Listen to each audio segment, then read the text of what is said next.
Salut à tous, c'est Adrien, ravi de vous accueillir pour un nouvel épisode de notre mois DH20 chez Dunk Hebdo, le DH20, le classement des 20 meilleurs joueurs NBA par l'équipe de Dunk Hebdo et par vous, par les auditeurs également. Et pour ceux donc qui découvrent le principe une nouvelle fois, n'hésitez pas à prendre les épisodes dans l'ordre, à commencer par le premier, logique évidemment, le premier qui vous présente le fonctionnement de notre classement, nos critères, les galères, on peut le dire, d'effectuer un classement individuel dans un sport collectif avec nos billets, avec nos avis qui changent de jour en jour. On va pouvoir en reparler puisqu'aujourd'hui, c'est l'épisode 4 du DH20, si j'ai bien compté. On s'était arrêté la dernière fois à la 13e place d'un certain Shai Gilgeous-Alexander. Mais avant de continuer la remontée du classement du DH20, la rotation du jour est à 4 chez Dunk Hebdo. J'ai avec moi le grand architecte du DH20, Monsieur Ben. Comment ça va, Ben? Ça va très très bien. C'est la première fois du coup que je suis présent pour un classement parce que j'étais là pour la première partie, mais depuis je ne suis pas rentré. Donc je rentre avec un épisode majeur, je pense, avec un joueur dont on aime beaucoup parler, donc ça va très bien. Eh bien, parfait. Deuxième membre du jour, Gabin, grand défenseur de Zion notamment. Comment ça va, Gabin? Ça va, ça va. En fait, comme tu l'as dit, on a des regrets et moi je regrette de ne pas avoir inclus Dennis Schroeder dans mon classement. Donc MVP de la Coupe du Monde. J'annonce les Raptors top 4 minimum à l'Est cette saison. Facile. On en reparlera, c'est le sujet d'un autre format chez Dunk Hebdo. Et en parlant d'entrée, Ben, pour le DH20, lui, il est affûté comme jamais. C'est la première fois qu'on l'entend cette année, les deux retours, c'est Madiane. Comment ça va, Madiane?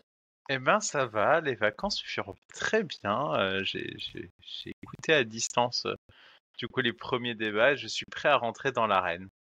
Eh bien justement, avant de commencer les débats, rappel protocolaire également, vous êtes nombreux d'ailleurs à nous avoir suivis, alors bien suivi ce début de DH20, vous êtes nombreux à nous écouter, à réagir cette année sur les plateformes de podcast bien sûr, mais aussi sur Twitter, sur YouTube.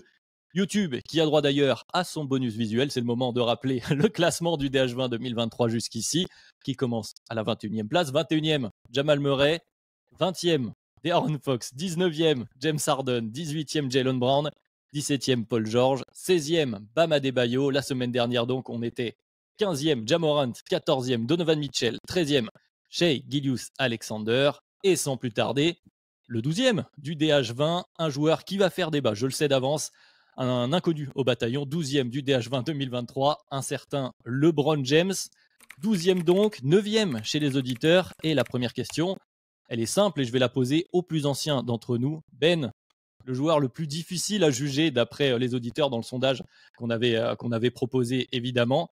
Est-ce que ça a été la même chose pour toi? Qu'est-ce qu'on fait de LeBron James? Le plus difficile, je sais pas, mais clairement un des plus difficiles. D'abord à cause du statut, parce qu'on est face à un joueur qui était premier en 2020, qui était deuxième en 2021. On est face à un joueur qui avait toujours été classé très très haut depuis la création du DH20. Difficile parce qu'on parle d'un joueur qu'on a vu à son prime comme marcher sur la NBA et qui est un des tout meilleurs joueurs de l'histoire.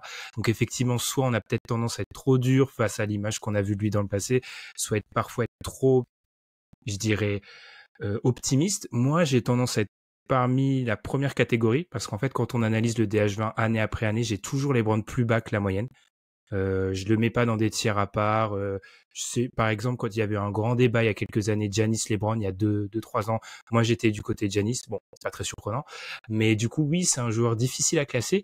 Et puis je dirais que il est aussi difficile à classer à cause de la particularité de son année. C'est-à-dire qu'il y a un effectif du côté des Lakers qui a été complètement remodelé, et donc on a ce contexte collectif qui est difficile. Et puis, cerise sur le gâteau, il y a cette blessure en play-off dont on va parler, qui fait qu'on est sur un joueur qui a le statut qui le rend compliqué, le contexte collectif et le physique, la blessure. Donc effectivement, ça a été un des joueurs les plus difficiles à classer, assurément. Je vais poser la question à chacun, je pense, parce que c'est important, le cas LeBron James, c'est un cahier historique. Madiane, du coup, pour ton entrée, est-ce que LeBron, il t'a posé les mêmes soucis que Ben? Est-ce qu'il y en a d'autres? Est-ce que c'est plus terrain? Est-ce que c'est plus le temps qui passe? C'est le temps qui passe, le fait d'avoir une analyse qui du coup doit se faire au plus près de ce qu'il vient de produire, sachant que ce qu'il vient de produire est quand même souvent dépendant du contexte avec un effectif très changeant. On peut pas, pour un joueur comme LeBron James, prendre dans l'analyse des choses qui se sont passées il y a 2 ou 3 ans. Ce qui peut être le cas pour d'autres joueurs, parce que finalement, ils sont un peu dans leur prime, et donc, bon, qu'on juge la saison actuelle, qu'on prenne en compte la série de playoffs d'il y a 2 ans, ça va parce que dans le contexte, le joueur n'a pas spécialement régressé. Dans son cas, on arrive quand même normalement sur le bas de la courbe. Alors franchement, un bas de la courbe magnifique, hein. Faut pas se mentir, c'est incroyable. Mais du coup, c'est très difficile parce qu'il faut rester très récent, mais quand même garder le contexte en tête. Et c'est très très difficile avec finalement un échantillon de match qui n'est pas si énorme que ça, de bien pouvoir évaluer son niveau. Et ça, je pense que c'est ce qui rend le plus difficile le classement de LeBron James. Je t'ai vu acquiescer, Gabin, même chose, plus sur le contexte général. La blessure aussi que Ben a évoquée, est-ce qu'elle a un impact pour toi? La blessure, ça a été l'aspect qui a été le plus dur quand il a fallu juger LeBron James parce que il fait quand même de bons playoffs. Et du coup, on doit se demander, en fait, c'est quoi le niveau réel de LeBron James? Est-ce qu'il peut faire mieux sans cette blessure? Mais honnêtement, j'ai pas eu tant que ça de difficulté à juger LeBron. Donc, comme pour le DH20, il est 12e chez moi. Et ça me semblait assez évident qu'il y avait un écart entre lui et le 13e. Et donc, les tiers en dessous. Et les joueurs au-dessus, je les ai trouvés naturellement plus forts. En fait, LeBron, ça n'a pas été un joueur difficile à classer pour moi, malgré ce que j'entends des autres, du coup. Ok, bah je vais arriver à mes problèmes. Moi, ce que j'avais noté dans mes notes, je l'ai appelé le biais d'habitude, en fait. Et je pense qu'on va en reparler tout au long de l'épisode d'aujourd'hui. C'est arriver à considérer, comme vous l'avez bien dit, le niveau actuel sans le prisme dont on a l'habitude, le biais. Donc, pour reprendre, c'est un peu le thème central du DH20, j'ai l'impression, cette année. Et on salue Amine qui le cite souvent. Donc, d'un mec qui, comme tu le disais, Ben, qui discute au final pour le go du sport, quand même. Donc, mine de rien, on est obligé de le prendre en compte. Et en même temps, l'exagération inverse, elle me pose problème personnellement. Parce que donc je l'ai un peu plus haut. Madiane, tu l'as en 9, tu as dit, gamin. Toi, tu l'as en 12, Ben aussi. Ouais. Madiane en 9, moi en 10. Donc je l'ai un peu plus haut que vous. Donc j'ai un peu de mal aussi avec l'exagération inverse. Parce que après encore quelques semaines cet été, après avoir rendu le classement, peut-être que je l'aurais mis un peu plus haut. De par justement la production terrain. Et parlons-en du terrain du joueur qui est LeBron James en 2023, handicapé certes par une blessure, mais on a quand même pu le voir jouer, beaucoup jouer finalement en saison régulière, même si la fin ça a été un peu plus compliqué. Ben, continuons dans cet ordre aussi pour LeBron James. Est-ce que le problème numéro 1 de LeBron James, ce n'est pas simplement qu'il n'est plus à lui tout seul en fait une offense d'élite en NBA? Si, c'est ça. C'est plus une supernova. Et c'est le problème.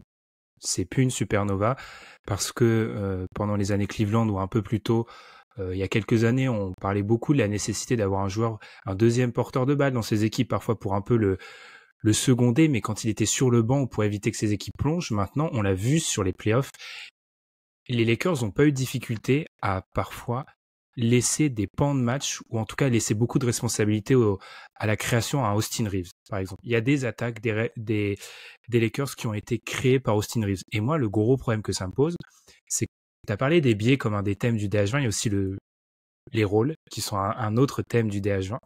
Et quel est le rôle de LeBron James s'il est plus porteur de balle, si ce n'est plus une supernova? Il n'a pas été en réussite au tir cette année. Je pense que c'est un peu une anomalie parce qu'en fait, quand tu regardes son tir globalement, c'est une mauvaise année au tir, mais je pense que c'est pas une année vraiment référence. Mais passons. Dans le drive sur le premier pas, c'est plus ce que c'était. C'est-à-dire qu'il est plus capable de faire ce genre de différence-là. Et loin du ballon, LeBron James, c'est globalement un mec que c'est pas sur spot-up et qui, comme beaucoup de joueurs qui ont eu ce rôle de supernova ou sont des supernovas, a tendance à être vraiment partisan du moindre effort, parfois, même s'il fait un peu plus en playoff. Ce qui fait que moi, LeBron James, tu parles des chiffres, Adrien, moi je trouve que les chiffres sont parfois un peu biaisés. Alors c'était surtout le cas la saison dernière, la saison 2021-2022, où il a beaucoup joué au poste de pivot, et du coup ça a permis de cacher, d'avoir des stats brutes très ronflantes, mais qui n'étaient pas du tout indicatrices de son vrai niveau. Là, pour moi, LeBron James, j'ai un gros problème à comprendre quel est son rôle maintenant. Parce que pour moi, c'est défensivement, on va y revenir, c'est un des moins bons joueurs qu'on aura dans ce top 12 qui se détache du reste. Et offensivement, je sais pas ce que c'est si c'est pas une supernova. Donc, c'est un peu compliqué, je te l'avoue. Bon, Madiane, du coup, c'est quoi son rôle à LeBron en 2023? Voilà, la question compliquée. La patate chaude. LeBron, en fait, c'est un excellent initiateur offensif. il a toujours une très bonne vision de jeu, mais en fait, il n'a plus les capacités physiques de tromper son défenseur sur son premier pass, qui en fait, avant, ouvrait automatiquement des gros décalages et qui pouvait punir par sa vision de jeu qui est excellente et sa capacité de passe. Et comme il n'a plus ça, en fait, il a plus besoin en fait de laisser la gonfle à un Austin Reeves par exemple, venir se placer lui dans un spot préférentiel pour lui, et là la récupérer pour du coup jouer son défenseur dans une position qui est préférentielle pour lui, et à ce moment-là réussir à créer. Ce qui est en fait une espèce de création secondaire. Et j'ai du mal maintenant à le voir avec un rôle de premier initiateur euh, offensif de j'ai la balle tête de raquette et je joue mon défenseur pour créer un décalage. C'est autre chose maintenant. Il va se placer à un endroit, réclamer la balle à cet endroit-là et du coup jouer. C'est vraiment très différent. Et du coup, ça se voit notamment dans sa contribution aux victoires, qui, quand on regarde, moi j'avais du mal à évaluer son côté valuable pour cette équipe, à me dire, mais en fait, à quel point LeBron James est toujours valuable. Quand on regarde des stats un peu basiques comme le box plus minus, on se dit, mais en fait, non, ça va. Finalement, quand il est hors terrain, ça ne va pas. Enfin, quand il est plus sur le terrain, ça ne va pas. Oui, mais ça ne va pas aussi parce que les titulaires des Lakers dégagent et que le contexte des Lakers fait qu'il n'avait pas des bonnes rotations pendant un grand moment cette année, ce qui a beaucoup faussé les stats. Mais quand je regarde par exemple les win shares par 48 minutes, il est au plus bas depuis sa saison rookie. Et quand on regarde dans les win shares par 48 minutes, en fait, on voit la descente. On voit 2018-2019, 2020-2021, 2021-2022, puis 2022-2023. En fait, on voit dans cette stat, finalement, la bascule. C'est-à-dire que dans le rôle qu'il occupe actuellement et qui va de plus en plus s'occuper, il n'est plus le premier contributeur à la victoire de son équipe. Ah bah du coup, c'est voilà, encore une question piège pour faire transition au Gabin. Justement, Madiane, tu viens de finir là-dessus. Est-ce qu'on revient pas, Gabin, sur la relativité au LeBron James qu'on a connu en fait? Donc, oui, bon, il est certain, tout le monde le voit, il est de moins, ça y est, il commence à être de moins en moins fort. LeBron James est humain. Et oui, c'est une nouvelle. LeBron James est humain, il commence à baisser de niveau. Est-ce que vraiment LeBron James moins fort que ce qu'il a été, ça commence pas cette année à vraiment se voir et à le faire perdre des places dans le classement? Ça se voit clairement, son corps commence petit à petit à lui faire défaut. Et c'est dur de comprendre ça quand on a vu cette ère de domination pendant 2 décennies entières. Maintenant, faut l'accepter. En fait, il y a eu une réelle transition dans son jeu. Madiane en a parlé. Et c'est plus du tout le même joueur. Faut plus le prendre comme la superstar offensive qu'il était dans le Cleveland, par exemple, du début des années 2010. C'est plutôt maintenant une option 1B. Et c'est la transition. En fait, ça se voit qu'il est moins puissant, moins explosif. Et on peut voir que son corps le lâche quand on regarde ses pourcentages à 3 points. Il en prend beaucoup plus qu'avant. Je me suis amusé à compter. Sur les saisons entre 2003 et 2019, il est en moyenne à 19,6% de tirs tentés à 3 points. Depuis 2019, il est passé à 30,7%. C'est énorme.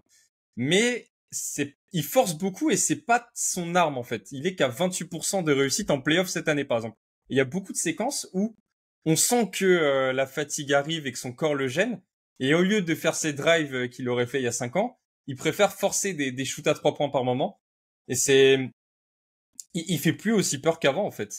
Ça me dérange. Maintenant, je vois pas les Lakers gagner le titre avec LeBron première option sans une superstar à côté.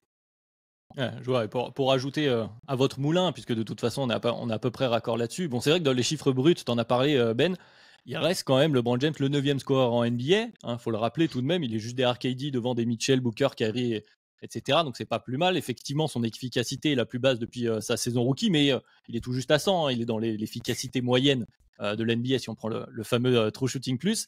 Mais ce qui m'intéresse, c'est dans cette histoire de rôle, moi j'avais noté aussi que, en fait, en tant que créateur principal, comme vous l'avez dit, sur pick and roll en tant que ball handler, il est plus que dans le 55e centile. Il est à peu près dans la moyenne de la NBA en tant que ball handler sur pick and roll. On parle de LeBron James, là où, alors, la fréquence est assez faible, l'échantillon est beaucoup plus faible, mais en tant que rollman, que poseur d'écran, là, il est dans le 71e centile.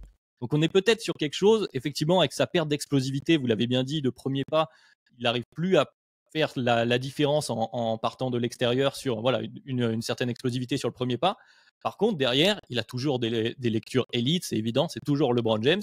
Et peut-être que c'est là qu'il arrive à un moment dans sa carrière où il doit prendre conscience de ce changement de rôle. Ben, je vois que tu voulais réagir. Pour donner un autre argument, il y a les stats en ISO, par exemple. Moi, j'adore. Moi, pour le DH20, je vous avoue que je fume les stats à l'ISO parce que pour moi, elles sont un peu révélatrices. Sur les 37 joueurs qui ont joué plus de 2,5 ISO par match la saison dernière, 37 joueurs, il était 36e. Il y a seul Russell Westbrook faisait pire. Et si on prend l'évolution de saison à saison, il avait réussi à se maintenir et il a complètement descendu. Il était dans le 31e centile. Et stat un peu compliquée, je vais la dire de manière très douce. Si on prend l'évolution à l'ISO d'année en année, parmi les 468 joueurs NBA, c'est une des pires chutes en fait. C'est la 9e plus grosse chute d'année en année. Il s'est éteint sur les ISO et ça, c'est pas, encore une fois, je l'avais dit, c'est parce qu'il a joué beaucoup d'ISO sur des pivots l'année d'avant. C'est moins le cas. Et pour rebondir sur ce qu'a dit Gabin, option 1B offensive, je suis d'accord. Et on n'en a pas trop parlé, les gars, mais défensivement, en fait, LeBron. Tu l'as dit, dans le cérébral, Adrien, il est en avance. Je veux dire, cérébralement, c'est le numéro 1 du DH20 cérébral. C'est-à-dire que il a une capacité à lire les actions, etc. Même si son corps lui permet plus de certaines choses, il crée énormément pour le joueur à côté de lui, etc. Et c'est pour ça que le fait qu'il prenne beaucoup de shoot à 3 points, t'as raison, Gabin, c'est un aveu de faiblesse parfois. Mais défensivement, il est plus capable sur des longues séries de playoffs d'être ce deuxième rideau défensif. Et ce truc, j'en avais parlé, je crois, dans un podcast il y a quelques années, c'était Nate Duncan qui avait dit ça un jour. Les mecs ont peur d'attaquer LeBron parce que c'est LeBron James. Ce truc-là, il existe de moins en moins. C'est-à-dire que les mecs l'attaquent maintenant, LeBron. Et on voit sur des profils plus petits que c'est difficile. Donc, à la fois un 1B qui défensivement et cérébralement peut faire des choses, mais dont le corps ne lui permet plus de faire toutes les choses qu'il voit, ça forcément, ça descend dans le DH20. Ah bah ça va être le sujet un peu de fin, mais moi ça m'intéresse que justement cette histoire de ce qu'il a dû faire, j'ai l'impression que le problème il a aussi été un peu généré par les Lakers dans cette histoire. J'ai envie de dédouaner un peu LeBron parce qu'on a été relativement négatif. Je rappelle qu'on est à la 12e place du DH20, hein, ça joue encore pas mal au basket. Mais justement, il a eu besoin en termes de présence et de volume global d'être très présent, de faire le pompier en saison régulière, de garder le navire à flot et un navire dont tout l'équipage pratiquement sauf le second, on va dire ça comme ça, a changé au milieu de la saison régulière. Donc avec un fond de jeu pratiquement inexistant et qui tient sur comment LeBron James décide qu'on fasse une attaque. Même s'il est plus capable d'autant le faire qu'avant, ça reste tourné autour de lui. C'est énormément de responsabilités. Ce qu'il a fait arriver peut-être en play-off, on en parlera, on a un tout petit échantillon du coup cette année par rapport à ce dont on a l'habitude évidemment avec LeBron James. Mais comme tu le disais Gabin, il a quand même plutôt fait bonne figure. Alors certes, peut-être pas au niveau qu'on aimerait, mais est-ce que vraiment, du coup Madiane, je te relance, on va recontinuer un dernier tour autour de ça. Est-ce qu'il est vraiment déjà passé au cap de 1B, LeBron James? En fait, il n'a pas le jeu d'un 1B tout à fait. Et c'est ça qui va être compliqué, c'est-à-dire que le LeBron James n'est pas fait pour être lieutenant. Du coup, il sera... En fait, idéalement, il faudrait qu'il soit lieutenant d'un type qui peut initier l'attaque, mais n'est pas vraiment un passeur. C'est vraiment un A qui serait très bizarre dans cette NBA et qui en vrai existe pas, ou en tout cas, si vous avez des suggestions, je suis prêt à les entendre. Mais Nikola Jokic. Devin Booker. Mais non, parce que Jokic, limite, le jeu de LeBron va commencer, je pense, à ressembler au jeu de Jokic. C'est un peu vrai. Sur la toute fin, je pense qu'il va y avoir des points de similarité entre les deux. Parce qu'en fait, Jokic, il va vouloir recevoir, enfin, LeBron James va vouloir recevoir la balle toujours dans ses zones préférentielles. Mais il ne pourra plus l'apporter lui-même dans ces zones. Donc en fait, il a besoin d'un serveur de luxe. Mais ce qui est bien finalement dans Lakers, c'est qu'il a l'air quand même d'avoir typiquement du coup un joueur dont alors attention, je suis pas dans la hype irréelle qu'il y a eu cet été. Faut se calmer sur ce joueur, mais un Austin Reeves est peut-être un joueur qui ne prend pas la place énorme, justement, mais qui pourra essayer de servir LeBron, mais qui effectivement aura un rôle très limité, qui lui ira très bien. Et donc ça, c'est plutôt une bonne chose. Mais c'est vrai que, il ne peut pas changer son jeu. Il devra toujours récupérer ses ballons et il voudra toujours servir le jeu, diriger l'attaque. Donc ça va être de plus en plus compliqué. Il va falloir de plus en plus se creuser la tête, ce qu'on ne faisait pas avant, pour se dire comment est-ce qu'on fait fit un effectif autour de LeBron James. Parce que son lieutenant n'est pas un porteur de balle principal de toute façon. Justement, voilà, comme tu dis, je pense que ça a fait un peu conclusion. Tu m'excuseras, Gabin, mais comme ça, je te donnerai la parole en premier. La transition est beaucoup trop belle. Effectivement, sur LeBron James, va falloir surveiller l'évolution du profil, du choix de profil peut-être de LeBron James en avançant en âge, puisque comme tu l'as dit, Ben, il est toujours très intelligent et comprend le jeu au basket. C'est peut-être pas le mec pour lequel on se fait le plus d'inquiétude, en tout cas sur la suite du jeu, même si l'âge avance et n'en finit plus d'avancer pour LeBron. Il va bientôt être le joueur le plus vieux en NBA. Si ce n'est pas le cas en 2024, j'ai pas la stat sous les yeux, mais il doit s'en approcher grandement. Ça dépend, parce qu'en fait, ça dépend si tu comptes un free agent ou pas en NBA. Bref. Oui, voilà, c'est une autre stat. Avec le départ de Udonis Haslem, ça doit être lui, je pense. Voilà, mais on est sur des joueurs qui sont un peu loin du DH20. Voilà, en tout cas, c'est de loin le plus vieux du DH20. Et parlons de cette histoire de lieutenant, puisque évidemment, vous l'avez compris, vous l'avez deviné, c'est le 11e du DH20 2023, Anthony Davis, qui est 12e chez les auditeurs. Bon, Gabin, je te relance dessus. Effectivement, c'est lui le lieutenant, si l'on veut, de LeBron James. Après, il y avait quand même cette histoire, parce que moi, c'est ça qui m'embête un peu. J'ai envie de te lancer là-dessus. C'était le projet aux Lakers, la transition, pendant que LeBron James entamait son déclin, entre guillemets, était au début le 1A avec Anthony Davis. LeBron James entame son déclin. Anthony Davis éclot finalement en jouant de plus en plus de matchs, etc., devient, lui, l'option 1A cette fois-ci. Est-ce que c'est pas le souci qu'on a avec Anthony Davis, même si là, il est devant LeBron James, est-ce qu'il a vraiment réussi cette transition-là? Eh ben, premièrement, je pense qu'il avait le talent, mais il n'a pas pu le faire à cause des blessures. Parce que ça fait plusieurs saisons d'affilée qu'il manque trop de matchs. Et donc, quand tu es aussi irrégulier sur ton nombre de matchs, c'est difficile de progresser. Et deuxièmement, je pense que on s'est un peu trompé sur lui et que c'est pas forcément son rôle. Parce que ce qu'on a avec Anthony Davis, c'est déjà très abouti, mais c'est une superstar défensive. Pour moi, ça peut se débattre. Et encore que, je pense que c'est le meilleur défenseur intérieur de toute la ligue. Avec la protection de cercle, la mobilité. C'est un joueur vertical. Il a aussi un truc que les autres n'ont pas, c'est un peu le sens du timing pour aller contrer les autres. Je sais pas si vous voyez, il sait toujours attendre le bon moment. Et ça permet aussi de comparer par exemple à un Jaren Jackson Jr. de pas prendre de fautes. Enfin voilà, c'est un défenseur élite. Et est-ce qu'on peut vraiment demander à Anthony Davis de l'autre côté du terrain d'être une option 1 offensivement? Moi, je suis pas sûr. C'est déjà un très bon scoreur, mais c'est un finisseur. Déjà, c'est pas un organisateur de jeu, mais voilà, c'est un très bon finisseur doublé avec un défenseur élite. Moi, ça me suffit largement. J'en attends pas forcément plus de Anthony Davis. Écoute, Ben, on continue dans le même ordre.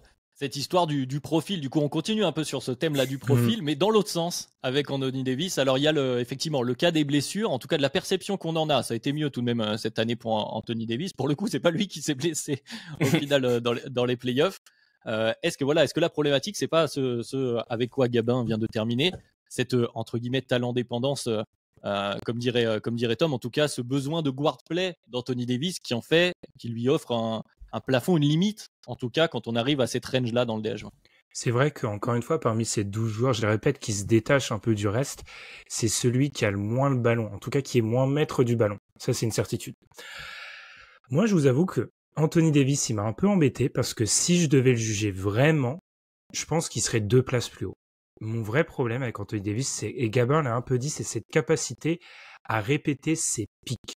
Parce que les 2 dernières fois en soi qu'on l'a vu vraiment sans blessure ou sans blessure majeure en play-off, c'est 2020 où il finit 5e du DH20 et c'est maintenant.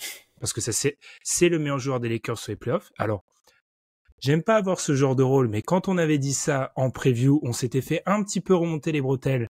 C'était le meilleur joueur des Lakers, je suis désolé.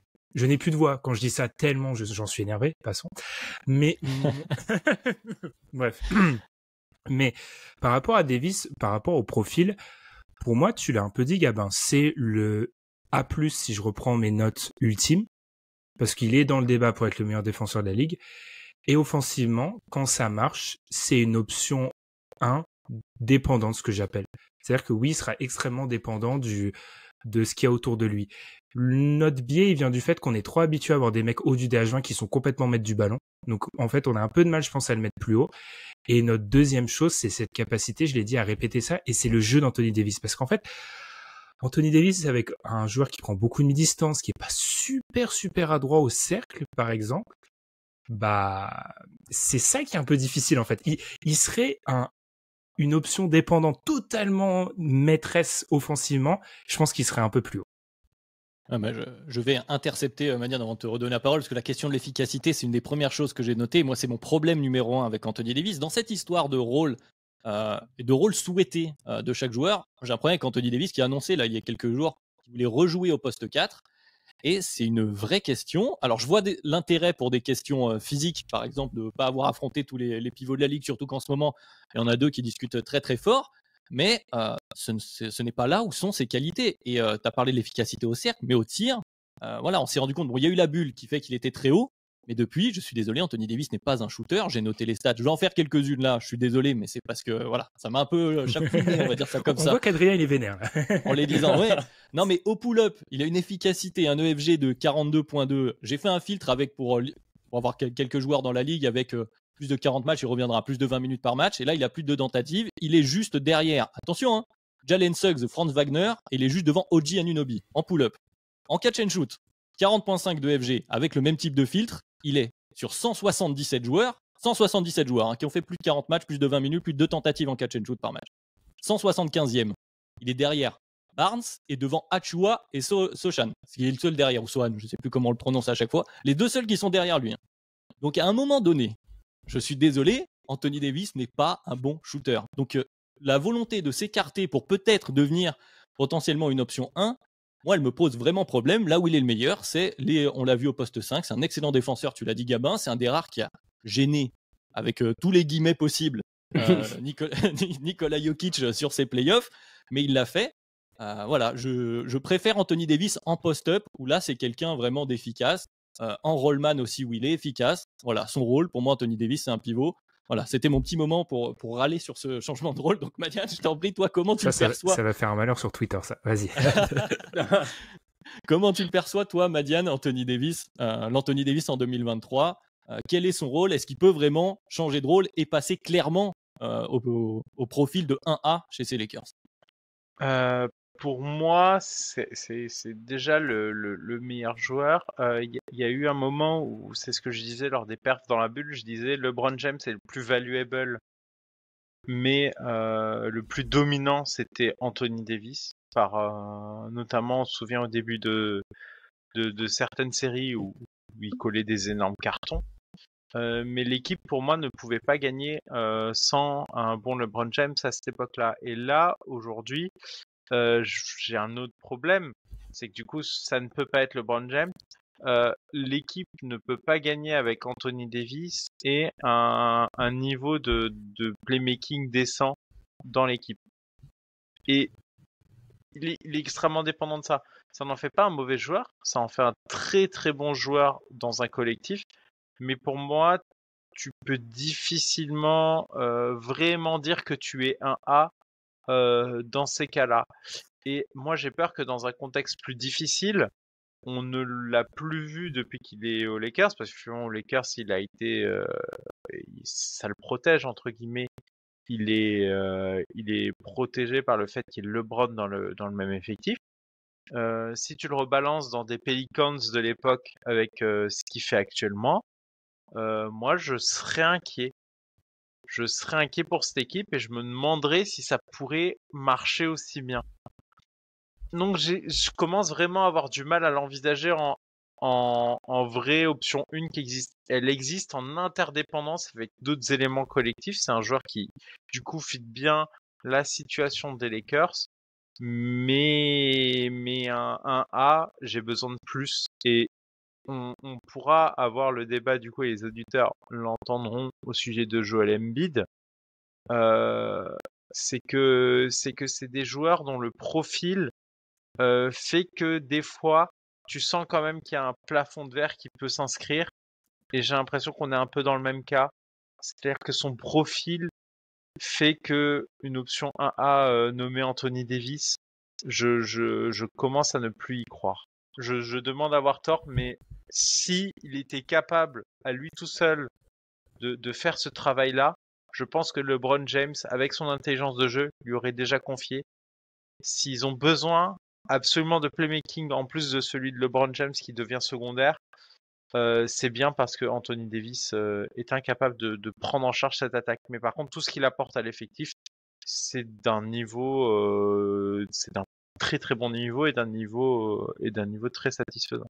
Oui, comme le rappelait bien Ben, on est bon là il est 11e et dans le top 12 du DH20 qui se détache en plus du reste, qui est déjà de très bons joueurs NBA, donc effectivement il y a de grandes qualités. Ben, je t'ai vu réagir à l'évocation du contexte Pelicans, il me semble. Tu voulais ajouter quelque chose ? Non, plus globalement, je vais reprendre un argument d'Amine à propos de Bam Adebayo. Faudrait pas trop relativiser son niveau défensif en fait, parce que les séries par exemple, la série Memphis, la série Warriors, il empêche Stephen Curry d'accéder au panier en fait. Enfin, il change le schéma défensif adverse. Et pour ceux qui n'ont pas écouté cet épisode, écoutez-le. Ce que disait Amine par rapport à Bam, c'est que quand tu as un certain niveau défensif, en fait, ça justifie ton entrée dans le DH20. Et Anthony Davis, sachant qu'il a ce rôle de peut-être meilleur défenseur du monde, couplé à, alors oui, on n'est peut-être pas sûr que ça soit l'option 1, mais si c'est un 1B, enfin encore une fois, dans cet idéal que beaucoup de gens aimeraient voir dans beaucoup de joueurs NBA, ça serait de l'encre défensive et du 1B offensif, ça justifie sa place. Moi, c'est encore une fois, sur les moments de brillance, je trouve qu'il se rapproche quand même beaucoup de cet idéal-là. C'est le joueur qui s'en rapproche le plus, sûrement en NBA. Mais je pense qu'il faut pas sous-estimer le fait que sur la défense, c'est un joueur DH20 en fait, presque que sur ça.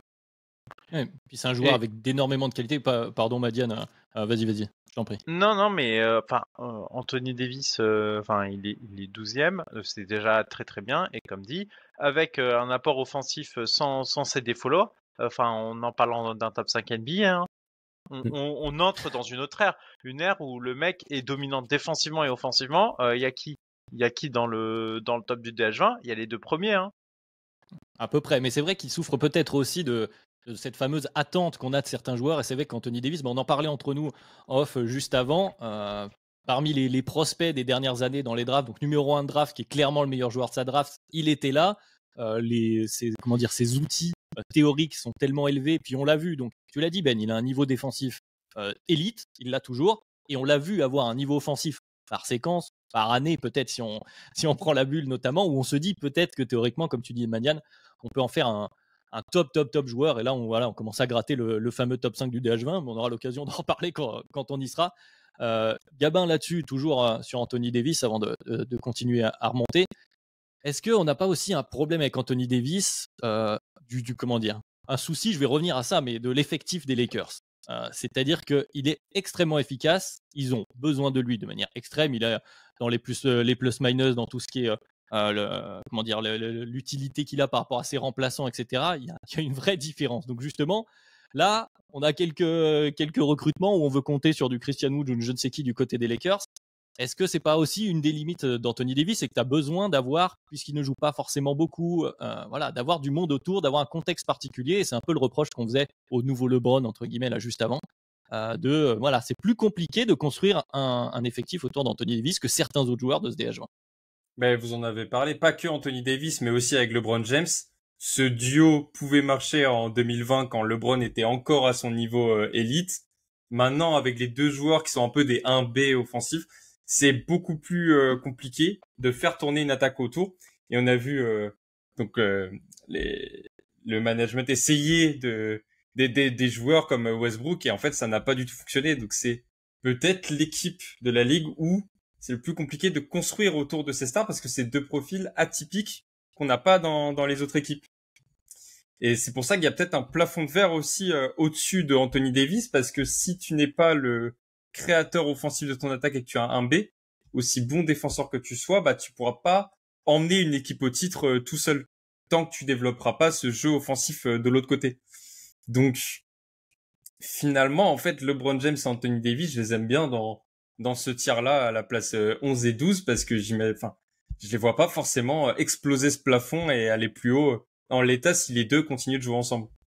D'ailleurs, ça devient intéressant, d'ailleurs, c'est, comme tu dis, 11 et 12, parce que finalement, le classement final du DH20 fait qu'on a l'air de considérer, voilà, ils sont à peu près au même niveau, et bon, Anthony Davis serait le 1A si on croit le vote global, mais ça évolue selon, il me semble que Madiane et moi, on a LeBron en 1A, si on prend les votes de nos DH20 cette année, et vous deux, vous l'avez, donc LeBron en 1B et Anthony Davis en 1A, donc effectivement, ils sont prêts à une situation, voilà, on va voir comment ça évolue côté des Lakers, mais c'est sûr que ça va être intéressant, et peut-être qu'on aura une vraie évolution pour le DH20 de l'année prochaine. Mais d'abord, on est loin d'avoir terminé le DH20 2023 puisqu'on arrive à la moitié, à la fameuse 10e place. Et lui aussi, on va beaucoup en entendre parler. En tout cas, on en entend déjà beaucoup parler d'ailleurs cet été. On attend le dénouement de la saga, vous l'avez compris, la saga Damian Lillard, qui est donc 10e du DH20 en 2023, qui est 11e chez les auditeurs et qui est tout le temps, à peu près dans cette range. Madiane, c'est à toi que je vais donner la parole. On est sur un Lillard qui évolue entre 10, 10, 12, 10 dans le DH20 les dernières années, malgré des saisons qui évoluent, mais peut-être un contexte de Portland qui pose pas mal de soucis. Comment on arrive à classer Damian Lillard? Qu'est-ce qu'il fait? Je vois toi tout de même, tu l'as 6e, c'est toi qui as le plus haut, tu gardes confiance en Damian Lillard. Et c'est très dur en fait parce que j'ai presque l'impression de faire un pari avec ce classement, mais je l'assume. Comme dit, je déteste évaluer un joueur sans playoff. Donc c'est très très très difficile à juger Damian Lillard, mais pour paraphraser un certain Ben, la saison régulière de Damian Lillard, elle est folle. C'est vrai. Ok. Donc, je me suis dit, bon, la dernière impression de playoff de Damian Lillard, c'était des pourcentages au tir et des points par possession à l'isolation complètement anormaux, avec un volume qui n'avait aucun sens, avec cette image est toujours folle, avec des joueurs qui prient quand ces shoots ne finissent pas par rentrer. La saison régulière, cette année, elle est folle, effectivement, dans les chiffres, etc.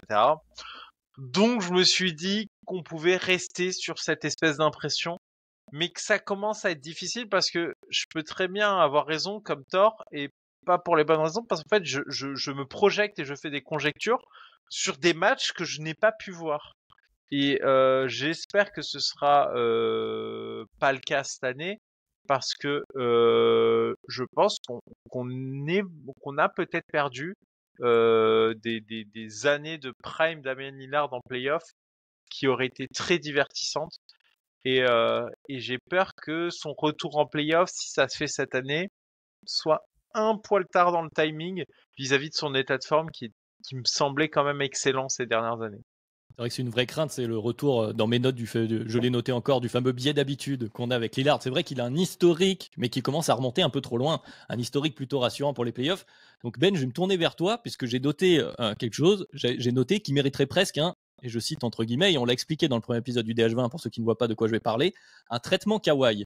Mais pour d'autres raisons, c'est-à-dire qu'à un moment donné, Lillard, par rapport au reste de cette range, sur sa production, sur les chiffres, Madiane en a parlé, c'est n'importe quoi. C'est le 3e scoreur de la ligue avec une efficacité monstrueuse, avec des tirs hyper compliqués à prendre. Il prend certains tirs que des tirs de superstar, c'est-à-dire qu'il fait partie des gars qui peuvent pull-up à partir du logo. Donc au bout d'un moment, on est dans cette range-là de joueurs et on trouve tout à fait ça normal, bien sûr. Donc est-ce qu'il n'y a pas une vraie problématique qui est posée par le cas Lillard autour de cette histoire de il a un contexte, il faut le dire, il a une équipe qui est nul. Il a une équipe qui est nulle depuis des années. Les choix sont horribles du côté de Portland. Pour l'instant, il y est toujours. En plus, on a un problème avec Lillard, Ben.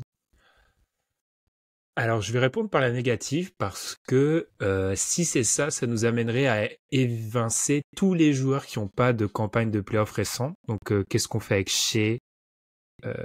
Qu'est-ce qu'on fait avec les mecs qui jouent pas les playoffs?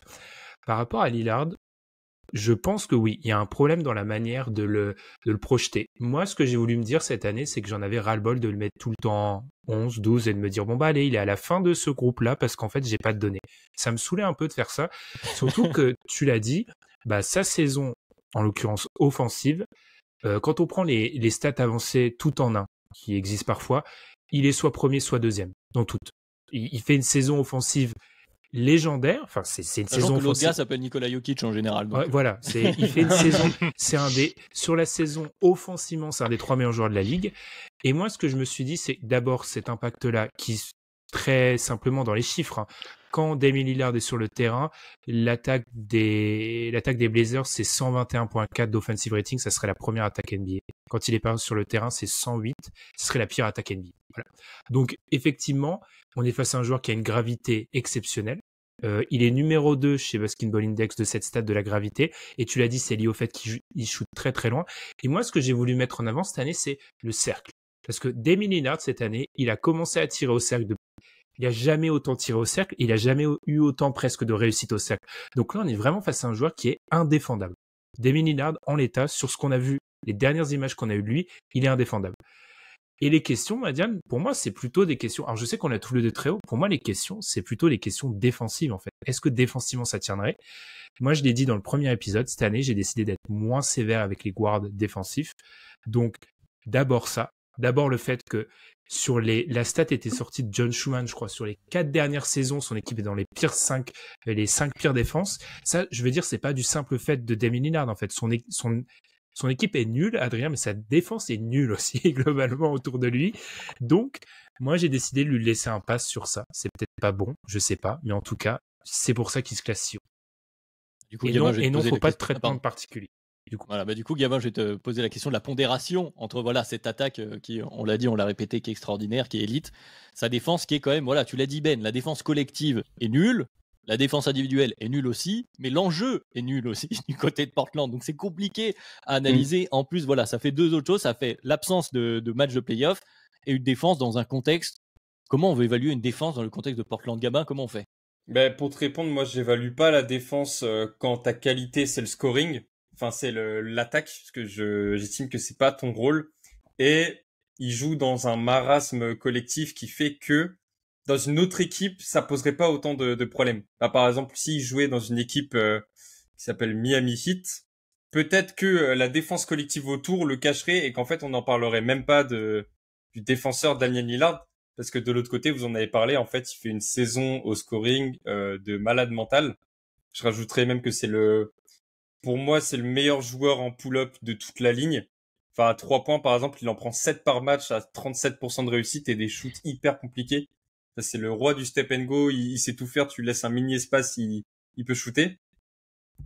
Voilà, la défense, j'ai décidé de pas la considérer et j'estime que ce n'est pas de sa faute s'ils sont pas allés en play-off cette année, parce que pour le coup, il a fait de son mieux. Et il est mal entouré. Et en plus de ça, l'équipe a fait un tanking sur la fin de saison. Donc voilà, je lui tiens pas rigueur comme j'ai pu le faire à d'autres joueurs, de l'absence de play-off. Même si, là, je le classe 11e. Pour moi, sur une bonne campagne de play-off, il peut facilement atteindre les joueurs du top 8. C'est juste ça qui me manque de le voir jouer. Donc j'espère pour lui qu'il ira à Miami et qu'il va tout casser là-bas. Ou à une autre équipe, mais... Alors, sur la pondération défensive, moi dans mon classement, en fait, il faut toujours voir l'avantage et le désavantage de ton joueur. On en parlait sur Anthony Davis. Ok, il y a certains désavantages en attaque, mais bon, vu ce qu'il apporte en défense, ça le fait monter plus tôt dans le classement. Alors que s'il y avait juste cet apport en attaque, mais sans l'apport en défense, ça descendrait très vite, plutôt du côté des 20e rangs du DH20 s'il n'y avait pas tout cet apport défensif, et ça pourrait même sortir du classement. Sur Lillard, l'offense c'est tellement élite, tellement au-dessus de la norme, que bon, finalement, que ce soit pas un énorme défenseur sur l'homme, moi je vois bien qu'en NBA, finalement, la meilleure attaque a quand même tendance à l'emporter toujours, même face à une très bonne défense. Quand t'as la meilleure défense organisée de l'histoire et que l'autre il tire du logo, bon, la question est réglée en fait, ça ne dépend pas de toi. Et Lillard est pour moi suffisamment fort en attaque pour que son efficacité offensive ne dépende pas spécialement de ce qu'on lui oppose en face. Du coup, j'aurais du mal à venir lui impacter sa défense derrière de manière trop lourde, alors que en fait son efficacité offensive ne dépend même pas de la défense qui lui est opposée.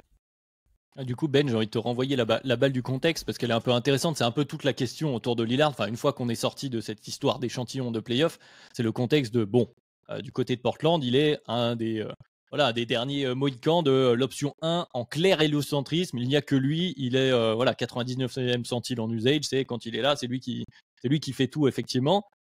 Est-ce que c'est ça? Est-ce que c'est un nouveau contexte plus collectif qui pourrait l'amener un peu plus haut? Est-ce que ça amène des craintes ou peut-être des espoirs d'ailleurs? À la fois, se fondre dans un collectif, c'est un autre type d'attaque, il faut jouer un peu autrement. Et d'un autre côté, quand tu as moins de volume à prendre, est-ce qu'il pourrait pas être encore plus efficace, encore plus impressionnant? Notamment donc avec l'équipe de la fameuse rumeur évoquée jusque-là. Ça nous permet du coup de réagir à certaines critiques du DH20 parce que là on est au moment où il y a déjà eu des épisodes du DH20 qui ont été publiés, on a pu avoir les réactions. Spoiler alert, non, tous les épisodes du DH20 ne sont pas enregistrés dans l'ordre chronologique. Du coup, il y a eu quelques réactions par rapport à ça.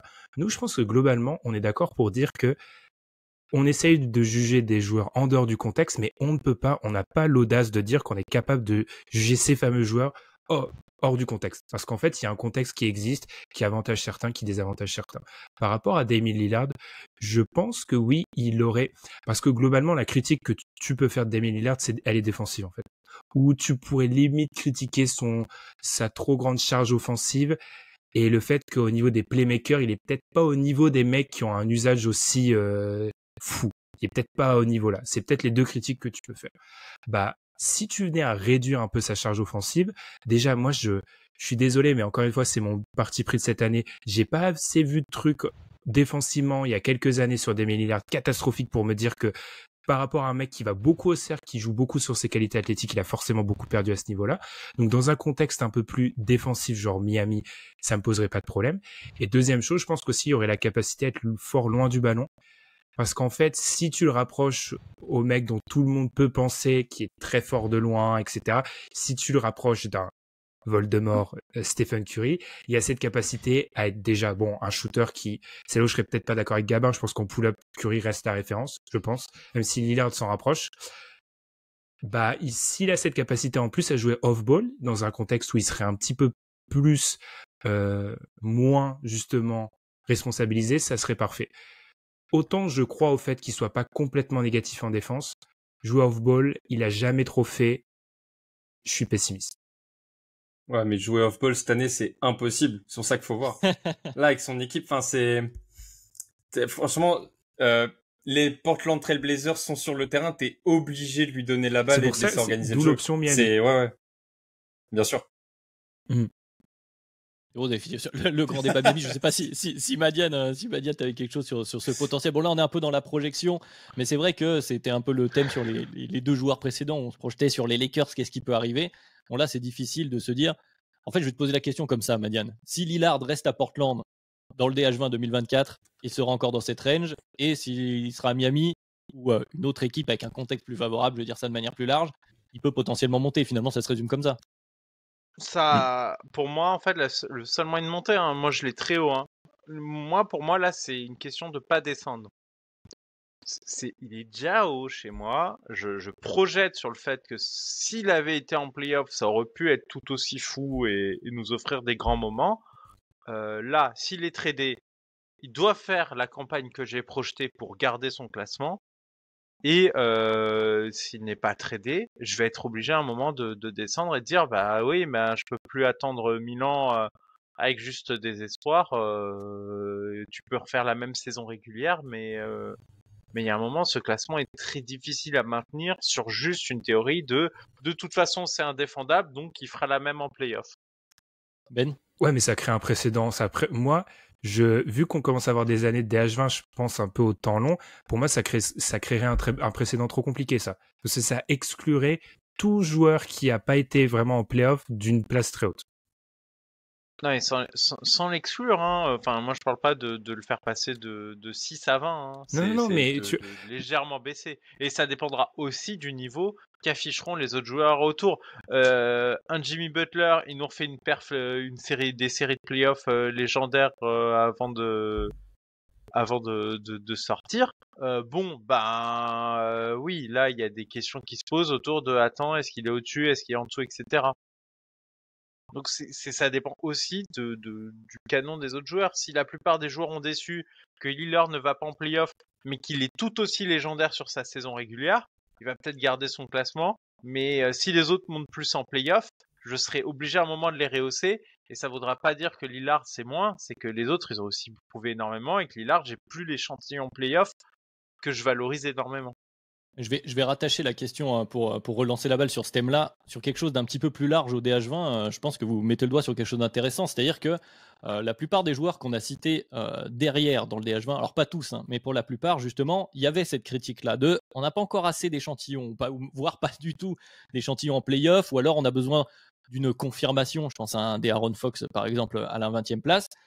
Est-ce que du coup, le problème d'un Lillard, mais c'est peut-être un peu le cas des deux amis du Lakers, ça va pas être aussi ça, c'est qu'on va devoir finir par leur mettre aussi cette question-là un peu au même niveau. Alors Lillard, ça fait longtemps qu'on t'a pas vu, donc finalement, est-ce que tu mérites pas d'avoir le même bémol que Shea, que Fox, que ce type de joueur-là et pour Davis ou LeBron, est-ce que c'est pas un peu comme ce qu'on avait évoqué sur les secondes options de James Harden, voilà, sur ces joueurs qui sont en train d'évoluer en termes de profil? Est-ce que est-ce qu'on ne doit pas mettre entre guillemets, hein, on est toujours dans le DH20, je le répète une nouvelle fois, mais pour moi c'est un peu important, l'espèce de sanction de c'est pas ce qu'on espérait, c'est plus ce qu'on espérait. Gamin, t'as pas entendu encore sur le sujet?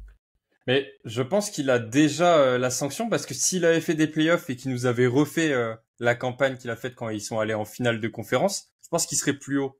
C'est-à-dire que sa place de 10e, je pense que c'est déjà le résultat du fait que ça fait 2 ans qu'on l'ait pas vu en playoff. Qu'en fait, et moi ça a aussi été ma logique, il aurait pu atteindre le top 8, je pense, avec une très bonne campagne de playoff. Donc je pense que c'est déjà le cas. On a déjà ce billet en se disant, moi, je veux voir des matchs de haut niveau avec Damien Lillard avant de pouvoir le mettre plus haut. C'est vrai que c'est un biais même un peu général, hein. Il n'y a pas que le tien, Gamin, parce que je regardais, je voulais reprendre le classement. Tu l'as dit, Ben, le top 12 se démarque, mais en fait, là, aujourd'hui, nos 10-11-12, nos Lillard, Davis, James, sont aussi un peu loin de la place du dessus. Donc au final, la question s'est posée pour tout le monde et pour nos auditeurs compris, quoi. Mais clairement, et par rapport à cette question de est-ce qu'il va pas falloir les sanctionner, c'est là où je rejoins complètement Gabin. Pour moi, Lillard, ça fait 3 ans qu'on le classe plus vraiment. En fait, ça fait 3 ans qu'on le met là, en se disant, et c'est pour ça que c'est ce que j'ai voulu dire au début. C'est le garde-fou. Ouais, on se dit, il est parmi l'élite, mais on le met à la fin de l'élite parce qu'on n'a pas de données de playoff. C'est ça qui est un petit peu embêtant. Par rapport à cette question de, va falloir les sanctionner, etc. Moi, c'était une démarche que j'avais voulu avoir dans le DH20 cette année. Mon problème, c'est la saison régulière de Lillard. La saison régulière de Lillard est beaucoup trop forte pour ne serait-ce que le descendre. Parce que, encore une fois, on a du mal à projeter sur des playoffs. C'est difficile à faire. Mais des mecs avec des tels pourcentages de réussite qu'on a déjà vu faire des choses en playoffs, alors peut-être qu'il ne sera pas dans des dimensions... parce que sa série contre Denver, c'est peut-être la meilleure série à l'ISO des 10 dernières années, en fait, sur une série de playoffs. Donc c'est n'importe quoi. Mais... statistiquement, on n'a pas les stats qui remontent aussi loin, mais quand j'avais cherché les stats pour un joueur qui sera plus haut, on est sur des trucs qu'on n'a jamais vus. Mais en fait, la question, c'est plutôt, même s'il perd 10% par rapport à sa saison régulière, c'est toujours un membre de l'élite. Donc c'est ça, en fait, moi. J'aurais une saison régulière de Lillard un peu en deçà, ce qu'on a vu il y a quelques années. Je me serais dit, OK, là, je le sanctionne. En fait, tous les mecs qui sont dans son range en saison régulière sont au-dessus. Donc, c'est un peu dur de le descendre sous prétexte que oui, le contexte collectif est pas le sien. Et je tiens à préciser ça pour les auditeurs qui nous découvrent. Les questions de contrat, de personnalité du joueur, etc., ça ne compte pas. En tout cas, chez moi, ça compte pas. Donc du coup, il reste dans l'élite. Diane, si tu veux un dernier mot sur le dilemme Lillard, on va l'appeler comme ça.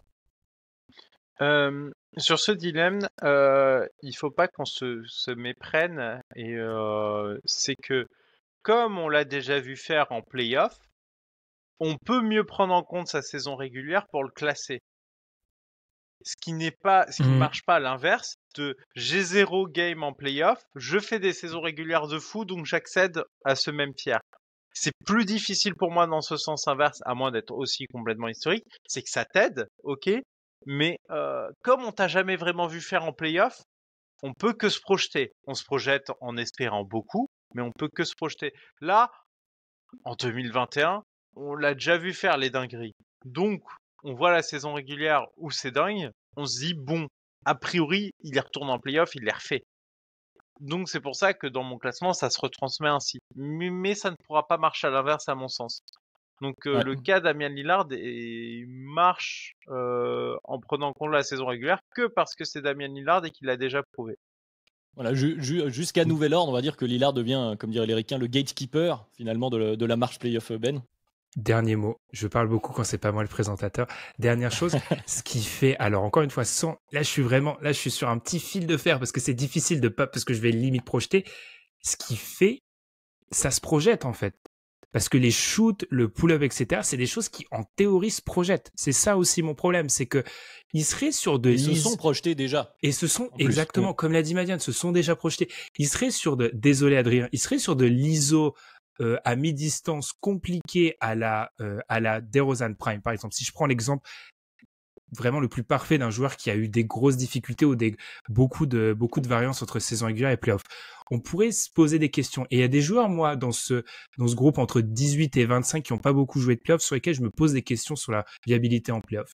On a vu, en fait, cette gravité qu'il apporte Damian Lillard, ces changements sur le pick and roll, cette capacité à activer le shoot, alors qu'il y a très peu, sa capacité à tout simplement shooter extrêmement vite, le fait qu'il arrive à créer des shoots qui sont pas contestés par son step back, le fait qu'en plus cette année il a rajouté cette menace du shoot à l'intérieur, ce qui fait que les défenses à un moment étaient perdues parce que si elles commençaient à monter trop sur lui, il est grillé sur le premier pas. Ça, j'ai du mal à voir en quoi c'est pas du tout ça se retranscrit pas dans un match de playoff. En fait, j'ai beaucoup de mal à admettre ça. Et quand la palette est aussi globale, comme tu l'as dit, je suis allé le chercher le chiffre, donc je le donne pour aller dans ton sens, c'est 61% pardon, de ces tirs qui ont été pris au cercle cette année, donc c'est quand même assez énorme pour Damian Lillard. Et il fait ça à 32 ans, tu vois. C'est difficile de le voir. C'est plus dur, la marche playoff, entre guillemets, est plus dur à franchir. On a plus de mal à projeter, comme tu disais, Madiane, sur des gens qu'on l'a pas vu. Une fois que tu y es, on a du mal à voir les gens repartir dans l'autre sens, notamment quand la palette n'évolue pas, quand on n'arrive pas aux problématiques qu'on avait évoquées peut-être un peu plus tôt sur LeBron James. Et effectivement, là, je vais laisser personne m'empêcher de faire le rappel du classement, puisqu'effectivement, on est arrivé au bout pour aujourd'hui. Et on a encore du monde, on est à la 10e place, donc il nous en reste des joueurs à évoquer. Mais tout d'abord, nous voilà avec la 10e place pour Lillard, mais pas seulement. Je vais recommencer tout en bas. Le classement du DH20, c'est un 21e. Le 21e cette année qui est juste à la porte, c'est Jamal Murray. Et ensuite, nous avons donc 20e De'Aaron Fox, 19e James Harden, 18e Jaylen Brown, 17e Paul George, 16e Bam Adebayo, en 15 Ja Morant, 14 Donovan Mitchell, 13 Shai Gilgeous-Alexander, 12 LeBron James 12e du DH20, 11e Anthony Davis et donc 10e Damian Lillard.